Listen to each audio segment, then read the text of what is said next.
Hello students, welcome back to EJO Plus Academy. ഇന്നത്തെ ക്ലാസ്സിൽ നമ്മൾ ഡിസ്കസ് ചെയ്യുന്ന chapter 10 financial planning and management എന്ന് പറയുന്ന ചാപ്റ്ററാണ്. അപ്പോൾ ഈ ഒരു ചാപ്റ്ററിൽ നമുക്ക് ഫിനാൻഷ്യൽ പ്ലാനിങ് എന്താണ്, ഫിനാൻഷ്യൽ പ്ലാനിങ്ങിൻ്റെ ഒബ്ജക്റ്റീവ്സ്, ഫിനാൻഷ്യൽ പ്ലാനിങ്ങിൻ്റെ ആ ഒരു ഇമ്പോർട്ടൻസ് എന്തൊക്കെയാണ്, അതുപോലെ എങ്ങനെയാണ് നമ്മൾ ഫിനാൻസ് ഒരു കമ്പനിയിൽ മാനേജ് ചെയ്യേണ്ടത്, അത് എത്രത്തോളം ഇഫക്റ്റീവ് ആക്കും എന്നൊക്കെയുള്ളതാണ് നമുക്ക് ഈ ഒരു ചാപ്റ്ററിൽ ഡിസ്കസ് ചെയ്യാനുള്ളത്.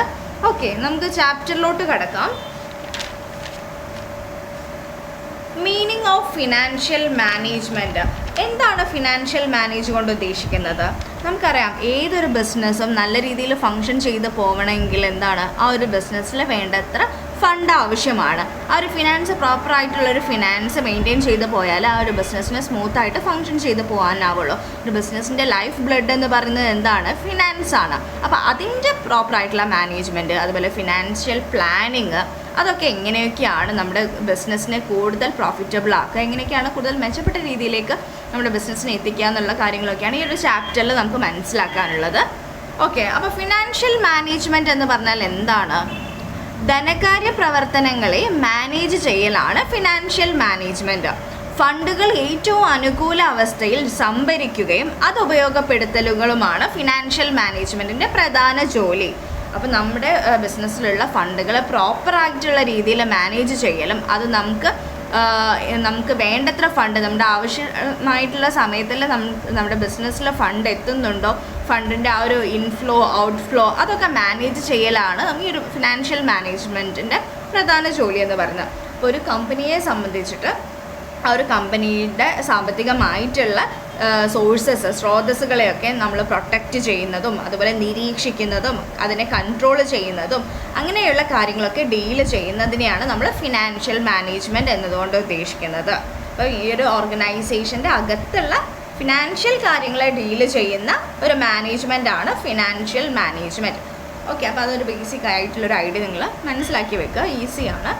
ഓക്കെ, അതേപോലെ നമുക്ക് നല്ല ഇമ്പോർട്ടൻ്റ് ആയിട്ടുള്ളൊരു ചാപ്റ്റർ കൂടെയാണ് കേട്ടോ ഇത്. ഇനി നമുക്ക് ഈ ഒരു ഫിനാൻഷ്യൽ മാനേജ്മെൻറ്റിൻ്റെ കുറച്ച് ഒബ്ജക്റ്റീവ്സ് നോക്കാം.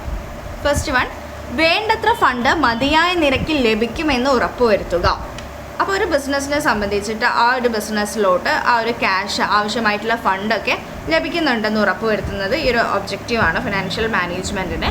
നെക്സ്റ്റ്, ഫണ്ട് ഫലപ്രദമായി ഉപയോഗപ്പെടുത്തുമെന്ന് ഉറപ്പുവരുത്തുക.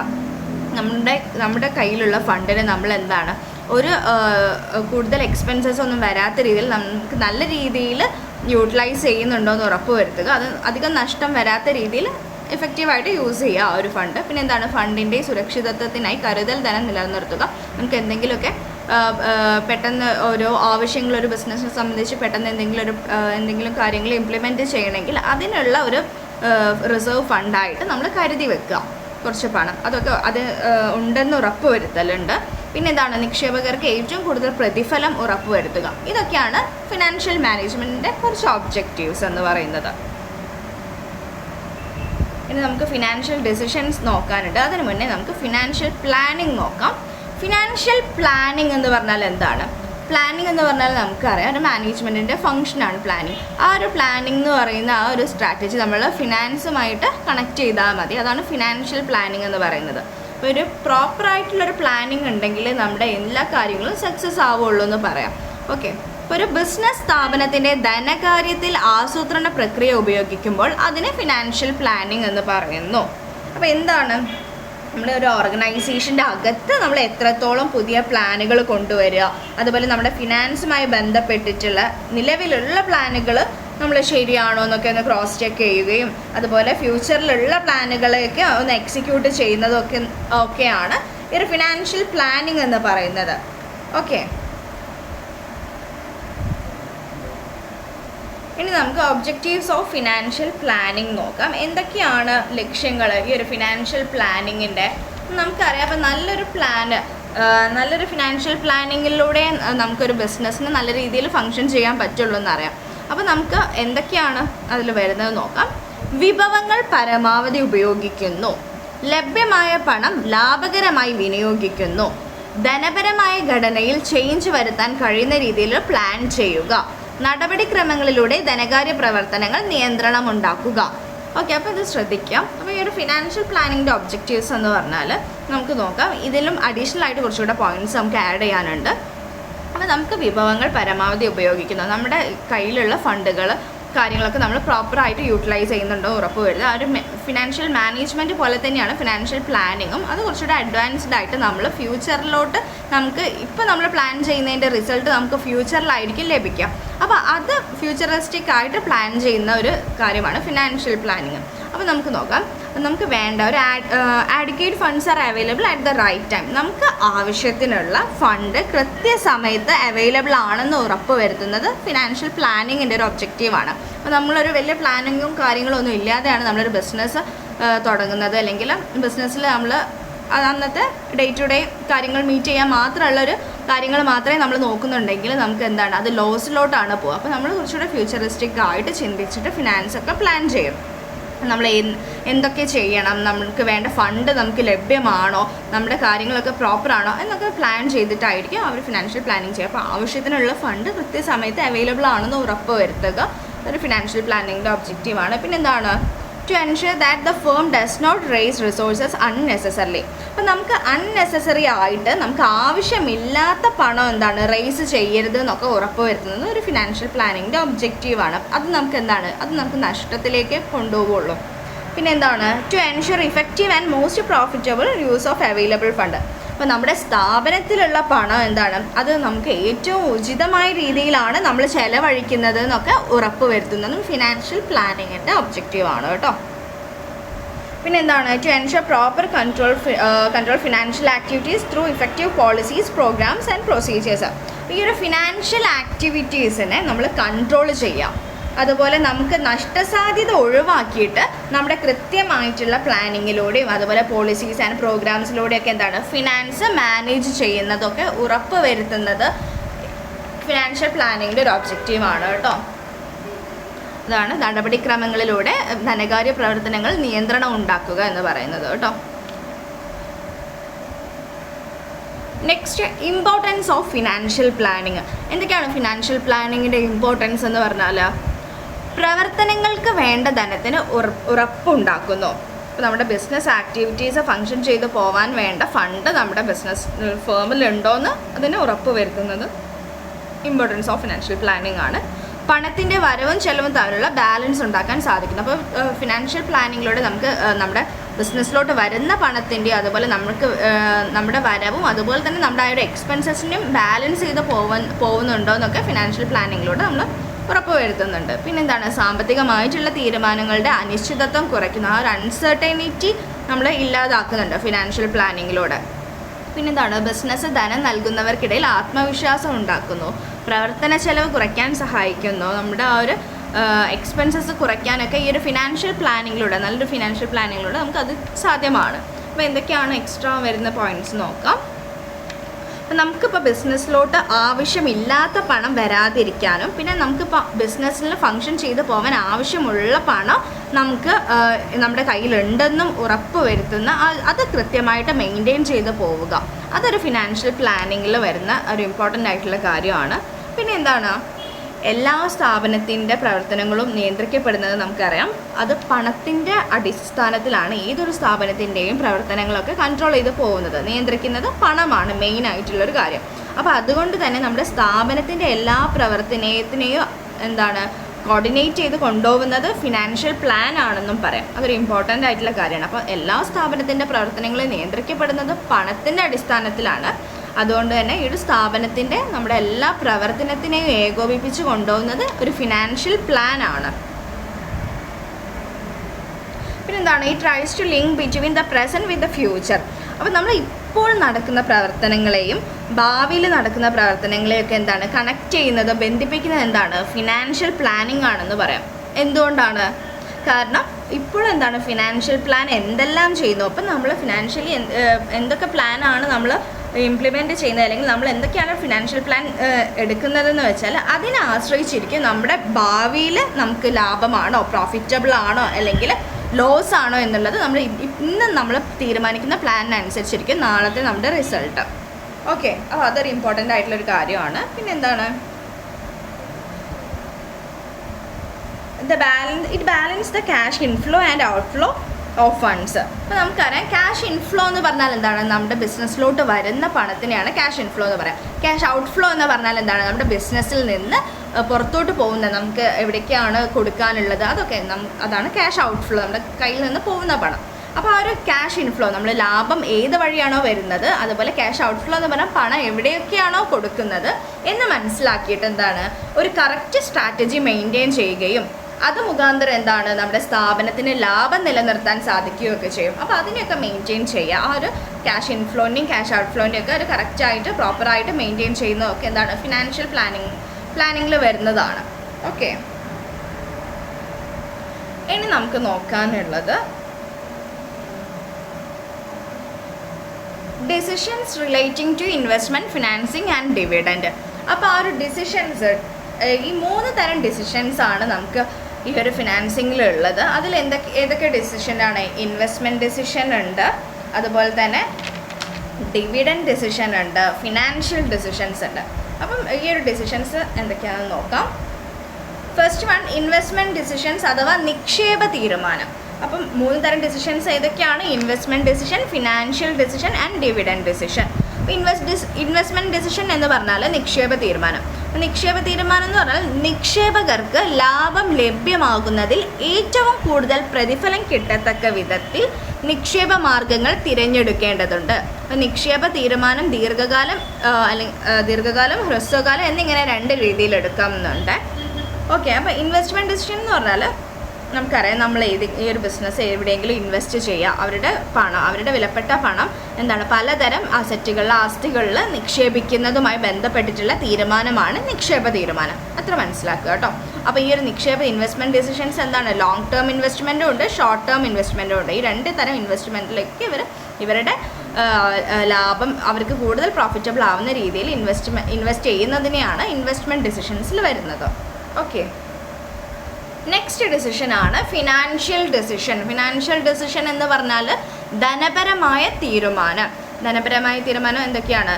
ധനശേഖരണം, ധനവിനിയോഗം, ലാഭവിതരണം എന്നിവ പോലുള്ള ധനകാര്യ പ്രവർത്തനങ്ങൾ പ്ലാൻ ചെയ്യുക, സംഘടിപ്പിക്കുക, നിയന്ത്രിക്കുക എന്നിവയെല്ലാം അടങ്ങിയാണ് ധനപരമായ തീരുമാനം. അപ്പോൾ ഈ ഒരു ഫിനാൻഷ്യൽ ഡിസിഷൻ എന്ന് പറഞ്ഞാൽ എന്താണ്?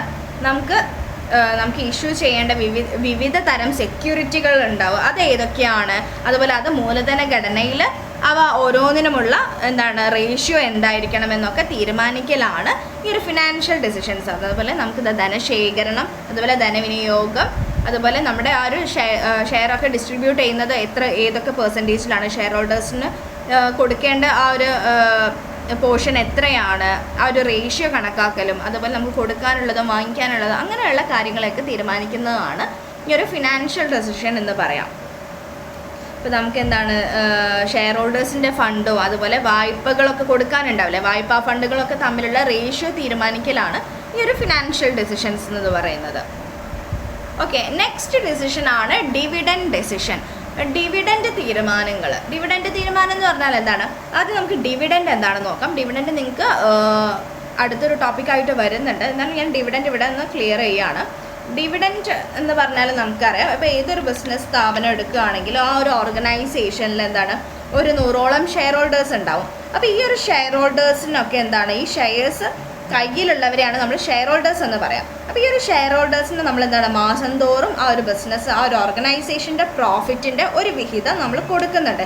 ഇതിനാണ് നമ്മൾ ഡിവിഡൻഡ് എന്ന് പറയുന്നത്.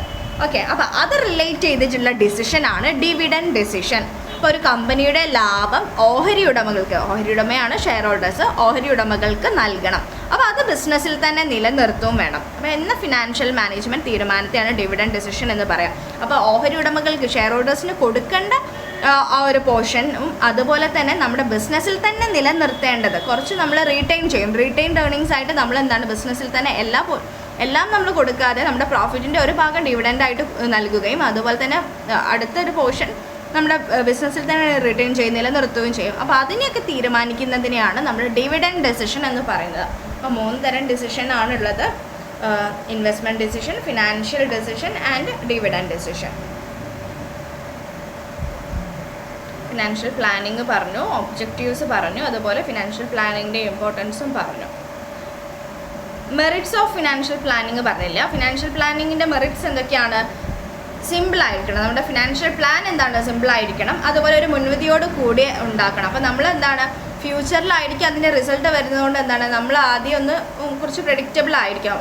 ഇത് നമുക്ക് ഈ ഒരു പ്ലാൻ വർക്കൗട്ട് ആവും, അതുപോലെ ഇത് നമുക്ക് പ്രോഫിറ്റബിൾ ആയിരിക്കണം. ആ ഒരു മുൻവിധിയോട് കൂടി ആയിരിക്കണം നമ്മൾ ഈ ഒരു ഫിനാൻഷ്യൽ പ്ലാനിങ് ഉണ്ടാക്കുക. അതുപോലെ എന്താണ് മാറ്റം വരുത്താൻ പറ്റുന്നതായിരിക്കണം. അപ്പോൾ പ്ലാനിൽ ചേഞ്ച് വരുത്താം. ഇപ്പോൾ സപ്പോസ് നമ്മുടെ ഫിനാൻഷ്യൽ പ്ലാനിങ് അത്ര പ്രോപ്പർ, അത്ര ഇഫക്റ്റീവ് അല്ലെങ്കിൽ നമ്മൾ എന്താണ് ആ ഒരു പ്ലാനിൽ ചെറിയ ചേഞ്ച് വരുത്തണം. എന്നിട്ട് കൂടുതൽ പ്രോഫിറ്റബിൾ ആക്കാൻ നോക്കണം. അപ്പോൾ അത് ചേഞ്ച് വരുത്താൻ പറ്റുന്നൊരു പ്ലാൻ ആയിരിക്കണം. പിന്നെ എന്താണ് മറ്റു മാർഗ്ഗങ്ങൾ ആസൂത്രണത്തിൽ ഉണ്ടായിരിക്കണം. കൂടുതൽ ടെക്നിക്സും കാര്യങ്ങളൊക്കെ ഈ ഒരു പ്ലാനിങ്ങിൽ ഇൻക്ലൂഡഡ് ആയിരിക്കണം. ഇതൊക്കെയാണ് ഫിനാൻഷ്യൽ പ്ലാനിങ്ങിൻ്റെ മെറിറ്റ്സ്. ഇനി നമുക്ക് നോക്കാനുള്ളത് ടൈപ്സ് ഓഫ് ക്യാപിറ്റൽ റിക്വയർമെൻറ്റ്. അപ്പോൾ ടൈപ്സ് ഓഫ് ക്യാപിറ്റൽ റിക്വയർമെൻറ്റ് എന്ന് പറഞ്ഞാൽ എന്തൊക്കെയാണ്? ബിസിനസ്സുകൾക്ക് ആവശ്യമായ മൂലധനത്തിൽ സ്ഥിര മൂലധനം, പ്രവർത്തന മൂലധനം എന്നിങ്ങനെ രണ്ടായി തരംതിരിക്കുന്നു. അപ്പം ക്യാപിറ്റൽ എന്ന് പറഞ്ഞാൽ എന്താണ്? നമുക്കറിയാം ക്യാപിറ്റൽ എന്ന് പറഞ്ഞാൽ എന്താ? ഒരു ബിസിനസ് തുടങ്ങാൻ ആവശ്യമായ പണത്തെയാണ് നമ്മൾ ക്യാപിറ്റൽ, ഒരു ബിസിനസ്സിൻ്റെ ക്യാപിറ്റൽ എന്ന് പറയാം. ഒരു ബിസിനസ് സ്റ്റാർട്ട് ചെയ്യാൻ വേണ്ട ആ ഒരു ക്യാഷ്, ആ ഒരു പണത്തിനെയാണ് നമ്മൾ ക്യാപിറ്റൽ എന്ന് പറയാം. അപ്പോൾ നമുക്കറിയാം ഏതൊരു ബിസിനസ്സിനും എന്താണ് അവർക്ക് അസറ്റ് വാങ്ങിക്കാനാണെങ്കിലോ അല്ലെങ്കിൽ ബിസിനസ് ആക്ടിവിറ്റീസ് നടത്തിക്കൊണ്ട് പോകാനാണെങ്കിലൊക്കെ എന്താണ് പണം അത്യാവശ്യമാണ്. അപ്പോൾ ഈ ഒരു ക്യാപിറ്റലിന് എന്താണ് മെയിനായിട്ട് രണ്ട് തരത്തിലുള്ള അസറ്റിലാണ് അവർക്ക് ഇൻവെസ്റ്റ് ചെയ്യേണ്ടി വരിക. അതാണ് ഫിക്സഡ് അസറ്റും അതുപോലെ fixed asset or fixed capital അല്ലെങ്കിൽ കറൻറ്റ് അസറ്റ്. അപ്പോൾ ഇതിനെയാണ് നമുക്ക് ഈ ഒരു ഇതിൽ ക്ലിയർ പഠിക്കാനുള്ളത്, ഫിക്സഡ് ക്യാപിറ്റലും വർക്കിംഗ് ക്യാപിറ്റലും. അപ്പോൾ ഫിക്സഡ് ക്യാപിറ്റൽ എന്താണെന്ന് നോക്കാം. സ്ഥിര മൂലധനം. സ്ഥിര മൂലധനം എന്ന് പറഞ്ഞാൽ എന്താണ്? ദീർഘകാല നിക്ഷേപമാണ് സ്ഥിര മൂലധനം. ഭൂമി, കെട്ടിടം, ഫർണിച്ചർ തുടങ്ങിയ ശാശ്വത സ്വത്തുക്കൾ വാങ്ങാനുള്ളതാണ് ഈ ഒരു ഫിക്സഡ് ക്യാപിറ്റൽ കേട്ടോ. അപ്പോൾ ദീർഘകാലം പദ്ധതികൾക്ക് സ്ഥിര മൂലധനം ഉപയോഗിക്കേണ്ടി വരും. ഇത്തരം നിക്ഷേപങ്ങൾ കൊണ്ടുള്ള ഗുണം ലഭിക്കുന്നത് എപ്പോഴാണ്? ഭാവിയിലാണ്.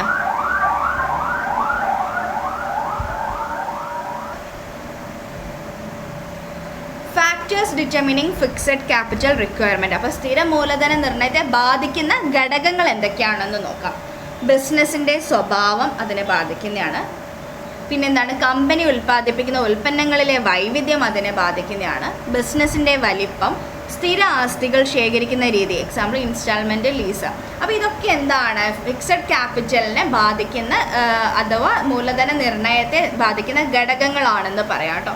അപ്പോൾ ഒരു ബിസിനസ്സിൻ്റെ സ്വഭാവം അറിഞ്ഞിരിക്കണം. അപ്പോൾ അതെന്ത് ബിസിനസ്സാണോ അല്ലെങ്കിൽ അതൊരു കരിയർ ഓറിയൻറ്റഡ് സ്ഥാപനമാണ് എന്ന് നമ്മൾ വിശദമായിട്ട് പഠിക്കണം. അതുപോലെ തന്നെ നമ്മുടെ പ്രൊഡക്റ്റ്, നമ്മളിപ്പോൾ ഒരു പുതിയൊരു പ്രൊഡക്റ്റ് ഉൽപ്പാദിപ്പിക്കുകയാണെങ്കിൽ ആ ഒരു പ്രൊഡക്റ്റിൻ്റെ ആ ഒരു വേരിയേഷൻസ്, അതുപോലെ നമ്മുടെ ബിസിനസ്സിൻ്റെ ആ ഒരു സൈസിനെ പറ്റിയിട്ടുള്ളൊരു ധാരണ ഉണ്ടാവണം. അതുപോലെ നമ്മുടെ ആ ഒരു സ്ഥിര ആസ്തികൾ ശേഖരിക്കുന്ന രീതികൾ എങ്ങനെയൊക്കെയാണെന്ന് നോക്കണം. ഇതൊക്കെ എന്താണ് ഫിക്സഡ് ക്യാപിറ്റൽ സ്ഥിര മൂലധന നിർണ്ണയത്തെ ബാധിക്കുന്ന ഘടകങ്ങൾ ആണെന്ന് പറയാം കേട്ടോ. ഇനി നമുക്ക് നോക്കാനുള്ളത് വർക്കിംഗ് ക്യാപിറ്റൽ ആണ്. അപ്പോൾ വർക്കിംഗ് ക്യാപിറ്റൽ എന്ന് പറഞ്ഞാൽ എന്താണ്?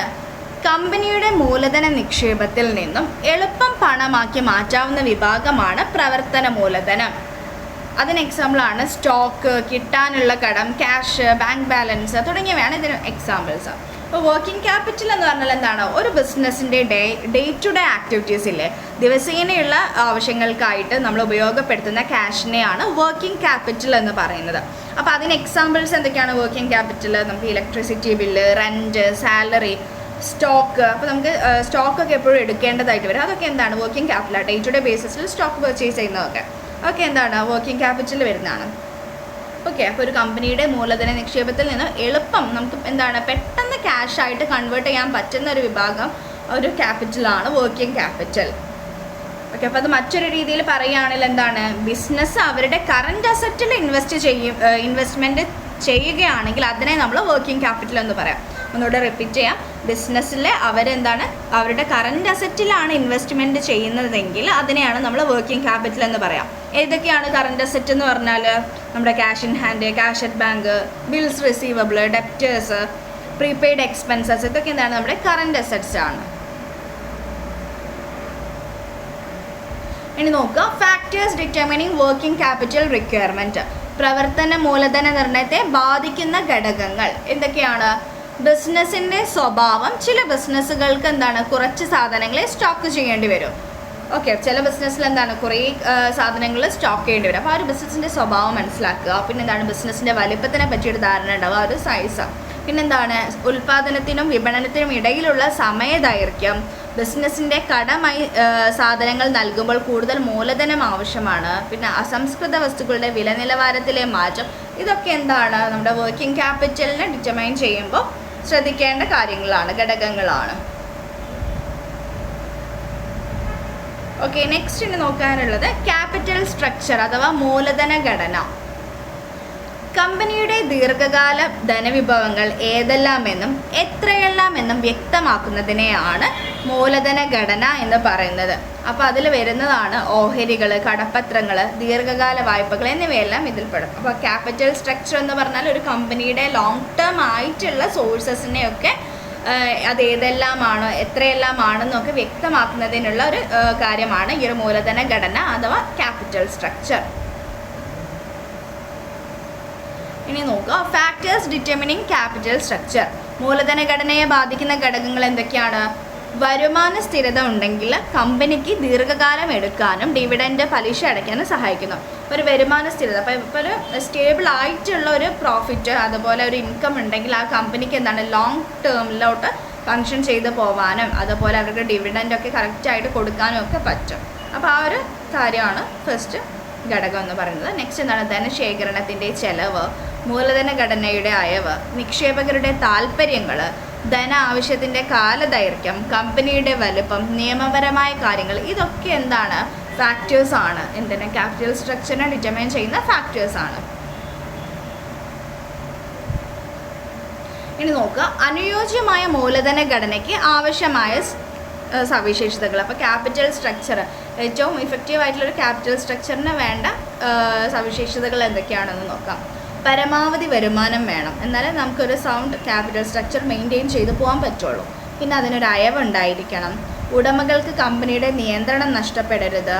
അതുപോലെ കമ്പനിയെ പാപ്പരാക്കുന്ന രീതിയിൽ കൂടുതൽ വായ്പാധനം ഉപയോഗിക്കരുത്. അപ്പോൾ നമ്മളൊരു ബിസിനസ്സിലോട്ട് കൂടുതൽ ലോൺസ് അതുപോലെ കൂടുതൽ ക്രെഡിറ്റിന് എടുക്കുകയാണെങ്കിൽ നമുക്കത് ലോസ്, ഭയങ്കര ഒരു നഷ്ടമാണ്. അതുപോലെ നമ്മളത് പാപ്പരാക്കും, കമ്പനിയെ അത് പാപ്പരാക്കും. അപ്പോൾ അത്തരത്തിലുള്ള വായ്പാധനം ഒന്നും നമ്മൾ അധികം ഉപയോഗിക്കരുത്.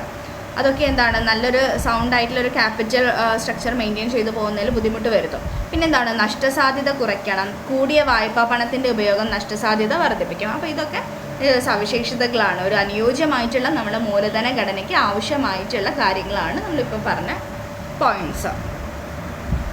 ഇനി ഡിവിഡൻറ്റ് ഒന്നുകൂടെ ഇവിടെ പറയുന്നുണ്ട്. ഡിവിഡൻറ്റ് ഞാൻ ഒന്നുകൂടെ പറയാം. ലാഭവിഹിതമാണ് ഡിവിഡൻറ്റ് എന്ന് പറഞ്ഞാൽ.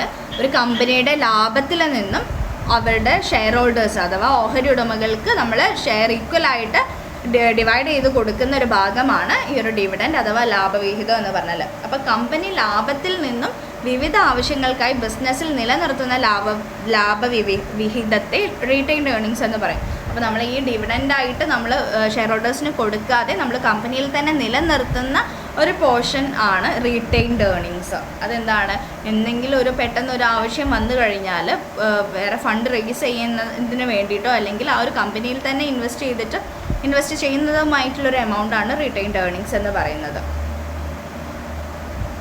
ഓക്കെ, അപ്പോൾ അത്രയാണ് നമുക്ക് ഈ ഒരു ചാപ്റ്ററിൽ കവർ ചെയ്യാനുണ്ടായിട്ടുള്ളത്. അപ്പോൾ ഈസി ആയിട്ടുള്ളൊരു ചാപ്റ്ററാണ്, അതുപോലെ തന്നെ വളരെ ഇമ്പോർട്ടൻ്റ് ആയിട്ടുള്ളൊരു ചാപ്റ്ററും കൂടെയാണ് കേട്ടോ. അപ്പോൾ ഫിനാൻഷ്യൽ മാനേജ്മെൻറ്റ് എന്താണ്, അതുപോലെ ഫിനാൻഷ്യൽ പ്ലാനിങ്, അതുപോലെ ഡിവിഡൻറ്റ് എന്താണ്, ഫിനാൻഷ്യൽ പ്ലാനിങ്ങിൻ്റെ ഇമ്പോർട്ടൻസ്, അതുപോലെ ഫിനാൻഷ്യൽ പ്ലാനിങ്ങിൻ്റെ ഒബ്ജക്റ്റീവ്സ്, ഇതൊക്കെ എന്തൊക്കെയാണെന്നാണ് ഈ ഒരു ചാപ്റ്ററിൽ നമ്മൾ കണ്ടിട്ടുണ്ടായത്. അപ്പോൾ അത് എല്ലാവരും ക്ലാസ് ഒന്നുകൂടെ റിപ്പീറ്റ് ചെയ്ത് കാണാം, മനസ്സിലാവാത്ത പോയിൻറ്റ്സൊക്കെ ഒന്നുകൂടെ നോക്കുക കേട്ടോ. അപ്പോൾ നമുക്ക് ഇന്നത്തെ ക്ലാസ് വൈൻഡപ്പ് ചെയ്യാം. Thank you.